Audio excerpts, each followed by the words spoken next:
Monumenti bassanesi come il Ponte degli Alpini e il Castello degli Ezerini sotto una nuova luce a LED. È questo l'obiettivo dell'amministrazione che ha aderito al progetto europeo per una corretta pianificazione dell'illuminazione pubblica.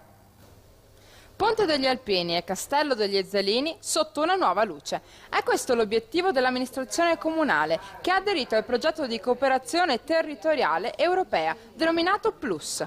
Illuminare meno e spendendo meglio. È questo il diktat dell'Europa che potrebbe coniugare l'utile con il gusto di un centro storico più suggestivo. Noi abbiamo sicuramente una parte della nostra città che è la parte relativa al centro storico, perciò tutta quella parte che va da Angarano sino al Viale delle Fosse, che ha bisogno di un'attenzione particolare in quanto zona monumentale.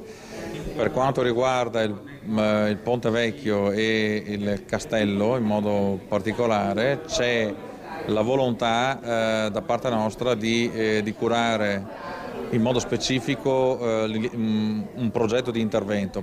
Una illuminazione molto probabilmente a LED, perché ci permette sia di effettuare una scelta del colore il più possibile vicina a quanto richiesto dalle caratteristiche delle mura o del Ponte Vecchio, ma soprattutto perché ci consente di dimerare, pertanto di regolare l'intensità della luce. Di tutto questo si parlerà lunedì pomeriggio dalle 14:30 in Sala Chilesotti.